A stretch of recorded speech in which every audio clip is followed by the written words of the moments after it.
நமஸ்தே குட்டீஸ். நம்மளோட குட்டி ஹிந்தி லேர்னர் சேனல்ல நம்ம இன்னைக்கு பார்க்க போறது प्रवीण पूर्वार्थ फर्स्ट पेपरला सेकंड एक्सरसाइज पठित पुस्तक के आधार पर किसी एक पर विवेचनात्मक लेख लिखिए. அதுல வந்து நம்ம இன்னைக்கு பார்க்க போறது ராஜ்ய பாஷா ராஷ்டிர பாஷா. ராஜ்ய பாஷானா மாநில மொழி, ராஷ்டிர பாஷானா தேசிய மொழி. லேखक का परिचय, ரைட்டரோட இன்ட்ரோடக்ஷன். நாம் ரைட்டரோட நேம் வந்து ஸ்ரீ ராம்விலாஸ் சர்மா. ஜன்ம அதாவது ஒரு பிறந்த இயர் வந்து 1912 1912. அப்புறம் ஸ்வர்கவாஸ் அப்படின்னா அவரு இறந்த வருஷம் வந்து 2000 இறந்திருக்காரு. ஜன்மஸ்தான் அவரு பிறந்த இடம் வந்து உன்னாவ் ஜிலா உத்தரப்பிரதேஷ். जीवनी அவரோட வாழ்க்கை. श्री रामविलास शर्मा का जन्म 1912 में उत्तर प्रदेश में हुआ. अंग्रेजी में MA एवं PhD करने के बाद वे प्राध्यापक बने और अपने लेखन को निखारा. அதாவது அவர் வந்து என்ன பண்றாரு, ஆங்கிலத்துல வந்து MA PhD அதெல்லாம் முடிச்சுட்டு அதுக்கப்புறம் ப்ரொஃபஸர் ஆயிடுறாரு. அதுக்கப்புறம் அவர் வந்து தன்னோட எழுத்துல வந்து இன்னும் கொஞ்சம் அதை சிறப்பாக ஆக்கியிருக்காரு. அதை இன்னும் கொஞ்சம் நல்லா அவரோட எழுத்தை வந்து நல்லா பண்ணியிருக்காரு. அதில் சிறப்பாக இருக்காரு. சாகித்ய பரிச்சை இலக்கியத்தில் அவரோட इंट्रोडक्शन. श्री रामविलास शर्मा ने कविता, नाटक तथा उपन्यास में अपनी प्रतिभा दिखाने के बाद आलोचना का कार्य अपनाया. அதாவது அவர் வந்து ஸ்ரீ ராம்விலாஸ் சர்மா அவர் வந்து கவிதை நாடகம், அப்புறம் உபன்யாசனா நாவல், அது எல்லாமே அதில் தன்னோட திறமையை வந்து காமிச்சிருக்காரு. அதுக்கப்புறம் ஆலோசனா காரிய அப்படின்னா ஆலோசனா அப்படிங்கிற ஆலோசனை ஆய்வு அப்படின்னு சொல்கிறோம் இல்லையா, அந்த மாதிரி விஷயத்தில் அவர் ஈடுபட்டிருக்காரு. ஆலோசனாக்கி க்ஷேத்திரமே உன் காரிய மகத்துவபூர்ணகை, அதில் வந்து அவர் மிகச்சிறந்த இடத்தை அடைஞ்சிருக்காரு.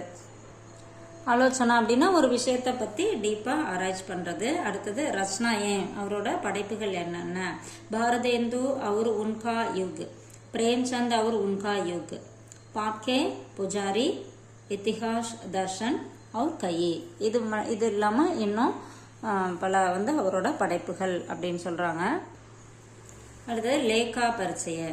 हिंदी साहित्य के अनमोल रत्न श्री रामविलास शर्मा जी इस लेख में भारत में हिंदी की स्थिति तथा भारतीय लोगों के विचार पर प्रकाश डालते गए. அதாவது இந்த ரைட்டர் வந்து என்ன பண்ணியிருக்காரு, இந்தியாவில் ஹிந்தியோட நிலைமை என்ன, இந்திய மக்கள்கிட்ட எண்ணம், அவங்கள்ட்ட என்ன ஒரு எண்ணம் இருக்குது, அதாவது ஹிந்தியை பற்றி என்ன அவங்களோட மனசில் எண்ணம் இருக்குது அப்படிங்கிறத இதில் வந்து வெளிச்சம் போட்டு காட்டிருக்காரு, அதாவது வெளிப்படுத்தியிருக்கார்.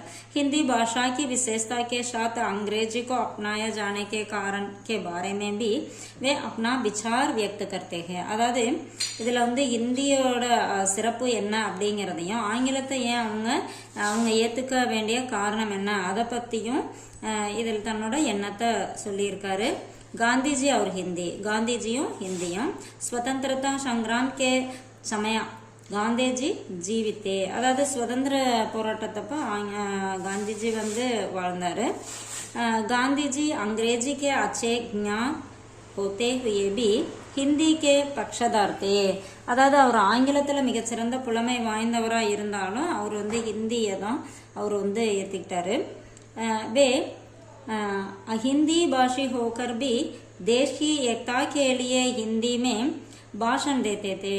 அதாவது அவர் வந்து ஹிந்தி பேசக்கூடியவராக இல்லை அப்படின்னாலும் நாட்டோட ஒற்றுமைக்காக ஹிந்தியில் அவர் ஸ்பீச் கொடுத்தாரு. சுபாஷ் சந்திர போஸ் அவர் சுவாமி தயானந்த் சரஸ்வதி ने भी हिंदी को अपनाया. அதாவது சுபாஷ் சந்திர போஸ் சுவாமி தயானந்த் சரஸ்வதி அவங்களும் ஹிந்தியை வந்து ஏற்றுக்கிட்டாங்க. உஸ் ஜமானமே ஸ்திதி ஏசி தி சக்தா, அதாவது அந்த காலத்தில் இந்த மாதிரி ஒரு நிலைமை இருந்தது. காந்திஜி तो हिंदी को भारत के कोने कोने में पहुंचाना चाहते थे. காந்திஜி என்ன பண்ணாரு, இந்தியாவோட மூளை முடுக்கெல்லாம் ஹிந்தியை பரப்புறதுக்கு விரும்பினார். उन्हीं के प्रयास से दक्षिण भारत में हिंदी का खूब प्रचार किया गया था. அவரோட முயற்சியில தான் இந்த தென்னிந்தியாவில் ஹிந்தி வந்து மிக அதிகப்படியாக வந்து ஊக்குவிக்கப்பட்டு வந்தது அப்படிங்கிறாங்க. அடுத்தது அங்கிரேஜி ஆங்கிலம். स्वतंत्रता के बाद सन 51 की जनगणना के अनुसार भारत में 16.6% लोग पढ़े लिखे थे. அதாவது சுதந்திரத்துக்கு அப்புறம் 1951ல அந்த கணக்கெடுப்பு படி இந்தியாவில் வந்து 16.6% மக்கள் தான் படிச்சவங்களா இருந்தாங்க. पर अंग्रेजी जाने वाले केवल 1% थे. ஆனா ஆங்கிலம் தெரிஞ்சவங்க ஒரு परसेंटेज தான். अंग्रेजी जाने वालों की संख्या बहुत कम थी, पर भारतीय भाषाओं के विकास न होने से अंग्रेजी का प्रयोग करना पड़ा. அதாவது ஆனால் ஆங்கிலம் தெரிஞ்சவங்களோட எண்ணிக்கை கம்மியாக இருந்தாலும் நம்ம இந்திய மொழிகள் வந்து டெவலப் ஆகாத காரணத்தினால ஆங்கிலத்தை வந்து நம்ம யூஸ் பண்ண வேண்டியதாக இருந்தது.